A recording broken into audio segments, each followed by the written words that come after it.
jedhi hojii sadan kunii tokko miicaa nama sadii qaba qulqullina wajjin lafaaf fooqiin gizee hundaan hojjetamu gizee hundaan qulqulleeffamu siigalee akkuma hojjetaa jechuudha. Ati dallaala moo mana madaamoota akka Maaliin dallaala ani adhareef na beektamoo atiinini. laa ilaaha Maaliin illallah. dallaala? Ani waggaa ja'a mana hojiin jira bara waggaa ja'a mana hojiin jira. Lubbuuti yamaa loltaree gaaffii si gaafadhe gaaffii rakkoo qabamoo? Ayi rakkoon qabuuti. Loluun qabdu ree lubbuuti yaa gaaffii noo dallaalaa miti naman beekaa jechuu qabdaa bara. Na rifachiistee bara. Madaamii nama sadii na gaafatte tokko mucammaa eeguu. Lubbuu osoo waa garaana jiraates garaana baastee fanna ijjitee. Haayimaan na rifachiista. Gudii bara. Itti fufi ayyee. Taasifnu anillee hojii sadan kana sirriitti sitti hima yoo si dhaafite hin galtii baamanaa kan ko barana si agarsiise sanaaf narraa fudhatanii maakii tokkoffaa irratti lammaffaa irratti immoo hojii sadiin harka jira lubbuu iftu maxaradhu biiftu jechuun maxaradhu hojii sadan kun tokko mucaa eeguudha mucaa ammaa mucaa waggaa 13. Abbaa manaas jedha bakka ati dalagaan qabdu dhiisita biraa barbaadan ati bakka waan waggaa 8 haasawaa jirta. Abbaa manaan na jalaa badee qaichaa jirta mi'a. Disi maki, aki jaalatu lakkoofsa Si beekeetiin jiraanni qoostiin cootana haayi. Nin beekan. Soqaan jiru wallaahi wabillahi soqaan jiru qoosaan. Hayyee amma nadaafaa si bira jira. Hojii sadii na bira jira maakii himma xaratti yoo siidhaa ta'uu baate immoo nama biraa galchaatti yaa barbaaddu nama barbaadaa jira si jammar. Himii fuunuus dhagaa jirti.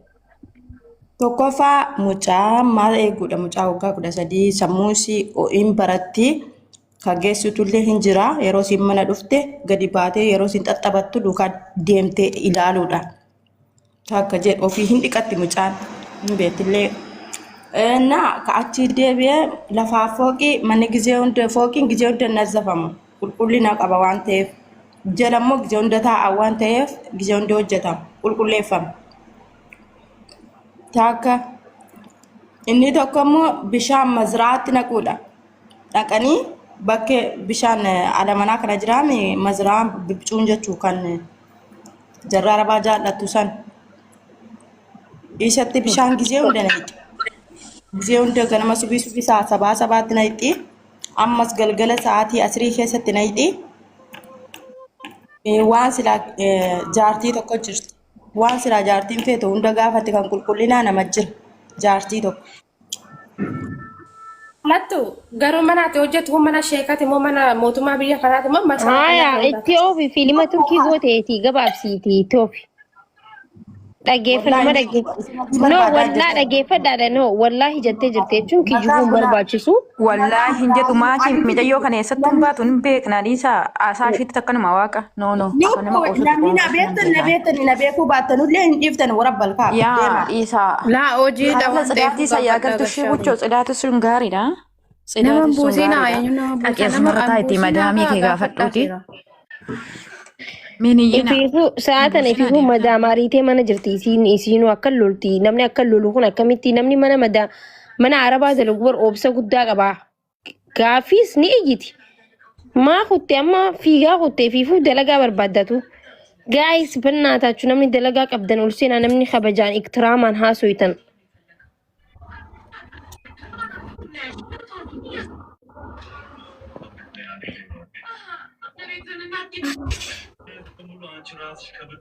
Biiftuu akka gootu molaale afaanii utuubii keessa seeniiti jechuudha.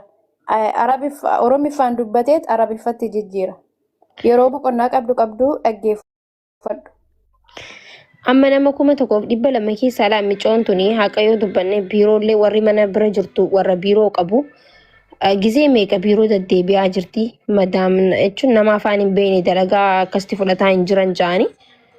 Osuma dalagaa ilaarraa barbaadaa jirti waan ta'eef amma qaraamaa jala seenuudhaaf 7 hafe kanaafuu hundi keessanuu namni hojii qabdan isiin akkuma beektanitti haarawaa afaan hin beektu warri qabdan akka Oromootti bira dhaabbadhaan isin jechuu barbaadu.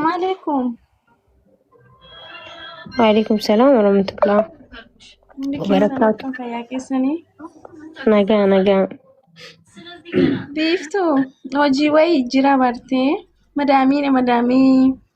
madaamiidhuma kootii bartee gwaaddanyaa madaamii kootii nama waraqaa viizaa kan karaamaa keessa hin galle waraqata irraa hojjechiistee of bira hojjechiisuu ni barbaaddi. Si galee? Nama afaan hin dandeenye biiftuun afaan hin dandeessu beektamiti haaraa biyyarraa dhuftee viizaa qabdii maraatii keessa jirta lakkoofsa kee asuma irratti nutti namni sitti dubbatu hin jiru hojiidhumaaf malee. Madaamiidha siin zeegaa biraati siin suuriyaa dabartee zeegaa biraati nama biyya kanaa miti. Nama hojiin barbaada jettee ijoollee qabdi ijoollee nyaata hin hojjettu bartee ijoollee qabdi. Ijoollee kan isiin qabdu ijoollee nama lama qabdi warraa fi abbaa manaadha bas gisee isiin hadiiqaa deemtu duukaan deemti anumaan waluma faamiliidha jarri danuu dabartee niitii koofee jedhanii danatanii waliin deemu. Ijoolleen waggaa meeqa? Ijoolleen lammanuu mana barumsaa bara tokko Adaanaa barata tokko mana barumsaa barata. Bichuu gurguddaa miti. Lakkoofsa waasaappi kee 05 05 lakkoofsa waasaappi kee. Saayinsii barreessa lakkoofsa kan fooluu. Barreessa immoo magasseeni wanti kun saaksii wayinatti fakkaata gaafa hin ta'e yaaduun. Wallahi dhuguma maaliifan soba nangana birgwaan niitii bira bartee gwaaddanyaa niitii kootiiti kan na gaafatte bartee. Ishi nuti amma lakkoofsa kee nuu kenniiti viizaa biiftuu sirratti ergina ati immoo maadaamii sanatti argisiistee kana jira micoo kana jira waan ta'eef micoo kana barbaadu viizitiidhaan dhuftee waraqaa irraa jijjiirtanii qulqullinaan hojjetti jettee agarsiista sirratti erginee agarsiista. Silma yaadi nyaata nama hojjechiisanu bartee nyaata nama hojjechiisanu jarri silma. Itti mixiyyoon hin dubbattu miskiina hin daleedii. Waan hunda haayuma jetti silkii isin lallaayitu tiktookii isin fayyadamtu jettimi akkasi waa hundaa'u. Okay rakkoon qabu. Afaan hin beektu jedhanii garuu dursa. Afaan hin beektu garuu dalagaa ni zabbaxii jettimi. Afaan hin beektu dalagaa ni zabbaxii. Karaa keessa lakkoofsa barreessi isa booddeen karaa waasappii dubbisee yookaan viizaa ishii sirratti erginee itti agarsiistaati maadaamii sanatti jechuudha. Kaza erga argisiiste yoo naataati yaa dhuftutti dhadhee hojicha laalti. Tiktookiin fayyadamtu isin kofalchiste eegaa dalagaa seente waan ta'eef tiktookii ashqaabbatu asirraa ni dhiisti. Anqaan akka namatti dalagattee harka waa qabattee yoo barbaadde achii baatee feemasummaa isirratti waa banattee haa hojjettu gisa namni waa takka osoo hin qabaatiin kan ta'u. Tiktookiin ammaaf waa takka gizee hin qabne uumaa siin fayyadu fooloorii maallaqa hin taane waan ta'eef.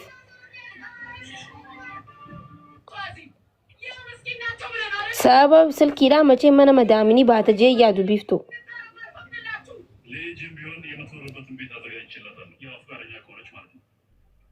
Hojjetti shiidha caala bar tokkokkii hin dhiisti silkii irraa lafa gootetu hojjetti.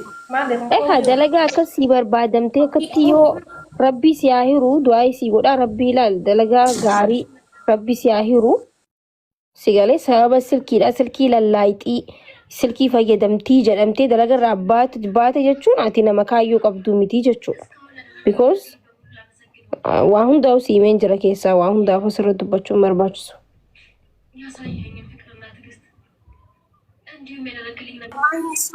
Intala masih nagtee fayyee moo hin badde sila. Ijoo Oromoo dhaggeeffadhaa.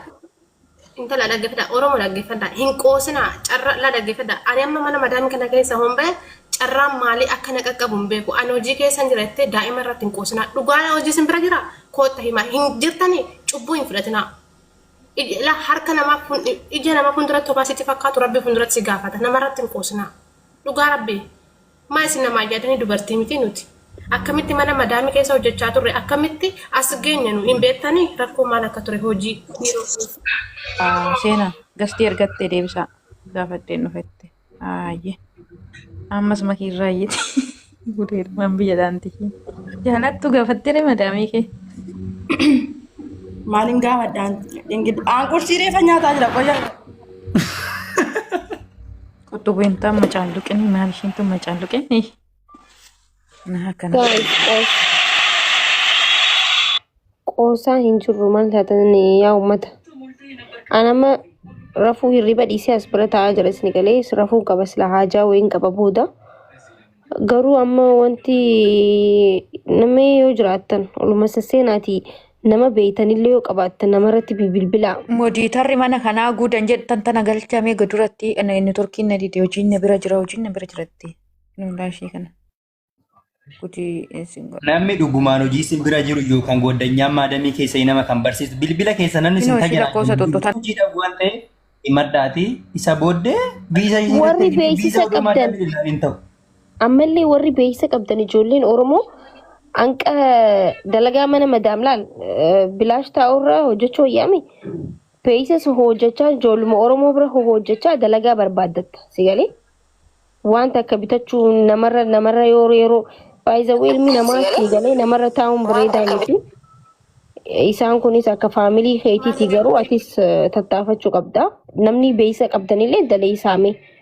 Warroonni suuqii guddaa qabdanillee daleessisaa. Mee carraa naa kenname yeroo tokko. Carraa naaf kenna. Dubbatu.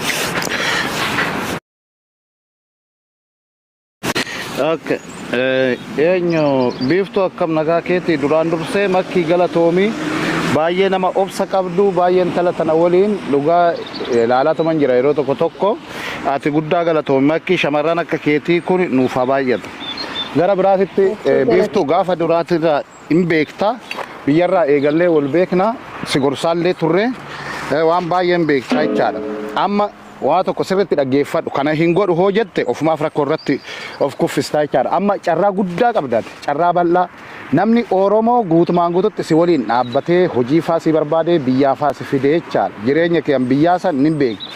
Ati tan biyyaa baate fi kaayyoodhaa fi jireenya kee jijjiiruuf biyyaa baate. Kanaaf amma tiiktookii yeroo barbaadde hin fayyadamtaa kanaan hin gowwoomin ati jireenya kiyyan jijjiira kaayyoodhaafan dhufe jedhii akkuma taate ta'itoo hojii seenitoo hojii hojjedhu gaafa immoo wanti hundi biyya bartee afaan bartee wanti hundi siisisirraa'e tiiktook isin hojjettaa ati daa'ima ganaadha amma yeroo kanatti umurii kanarratti yeroo uummanni si waliin dhaabbate kanatti carraa kanatti fayyadamiitoo hojii seenitoo hojii keetirratti qofa xiyyeeffadhu jechaadha. Namni aga kee carraa qabu hin jiru namni ijoolleen Oromoo waliin dhaabbatte waliin booche hin jiru jechaadha. Kanaaf ijoollummaa kee arganiiti rakkoo ati keessa turte arganiiti ijoollee si waliin dhaabbatan. Yeroo ammaa namni nama waliin dhaabbatu hin jiru nama balleessu malee waan takka umurii kanatti waan biraa hin yaadinaati. Kaayyoon kee no boyfriend no TikTok jetteetoo sammuu kee amansiistee hojii keetirratti xiyyeeffachuu qabda. Yoo carraa kana of jala dabarsite namni Oromooti sinaaraa abdii sin kutaa lammata si waliinis lee dhaabbata. Atillee bakka hin taane irratti kuftaa jechaadha. Kanaaf amma carraa kanatti fayyadamii umuriin kee ijoolleedhaa gara fuulduraatitti waan baay'ee hojjechuu dandeessaa hinna qabda waan hundaayyuu. Kanaaf amma hin shawwadaminii kinoo makkii faante halkanii guyyaa si waliin dhaabbachaa yeroo ijoolleen Oromoo shamarranis dhiirris carraa kanatti fayyadamin sin jedha. Kana carraa kana of jala hin dabarsin rabbi sodaadhu too carraa kana of jala hin dabarsinii jechaadha. Nuyi gaafa intalli Oromoo kan ilmi Oromoo tokko bakka guddaa ga'e rakkoo duraan keessa jiru keessa hoo ba'e nu gammachiisa jechaadha. Kanaaf ijoolleen Oromootillee si waliin dhaabbatte halkanii guyyaa malee hojii dhabaniiti miti. Makki nama rafuufan ta'a kinoo siif jedheetis siin jechaarti miti kabajuu qabdaa jechaadha. Galatoomaa fa'aa jechuu qabdaa jechaadha. Hojii argatte seen kanumas siin jedha biiftu galatoomaa. Dhugaa naaf jiraadha. Yaa roobalee yeroo dheeraadhaaf nama beekudha. Nama bakkee baay'ee gorsallee naaf kennu. Anaaf na gorsaa na jajjabeessa. Nama na jajjabeessu keessa nama tokkodha. Ay roobalee anillee beektaa kanumaaf kanarra miidiyaarra baasnee dubbanne. Kana dura taa ture dhugaadhaatti tolees gammadees mana kana keessatti dhiichisee sutaalees alas ba'ees waan hundumaa argee jira isinii galee yaa ta'u malee inni anaaf jireenya akka hin taane natti mul'ate. Inni utaalchoon waadammoo oliif gadi kaachuun kun anaaf jireenya miti. Biiroollee galee jira. Guyyaa tawassanii guyyaa ja'a waan akkasiitiif biiroo keessallee ture. Garuu ture malee hojii argachuu hin dandeenye. Maaliif guyyaatti even namni tokko dhufee namni dubbisee hin jiru sababa kanaaf. Madaamiin dhuftee natti haasofteellee hin jiru. Kana jechuun immoo waraqaan kun irra ga'eera. Saa waraqaa kootii natti deemee jira. Sila kanaafuu beekamtiin kiyya immoo anaaf ta'uu qaba. Sini galee foororsiin kiyya kun ana fayyaduu qaba. Yoo ana na fayyadne ooma na fayyadu. yoon irrumatti beekulfee utaaluu bichaa ta'e oomaa naaf hin godhu sila kanaafu dhufee isinitti maddee ijoolleen mana madaamiillee qabdan madaamii teessanii waliif nu tasmaamtanii galii hojjechuun barbaada yoommoo inni kun dhaabame akka ammaaraacitti warri suuqirras qabdan suuqirrallee galii ammaaraacidha kun akka ammaaraacitti malee anaa filatamaan borus arras mana madaamiti garuu yoo ammaaraaciin dhabame waraqaan koo kunnatti deema hidhame warri suuqii ijoolleen Oromoo suuqii qabdanillee suuqii gurguddaa qabdan kontiraata koo waggaa lamaan irraa hojjettanii to'e dhufee isin bira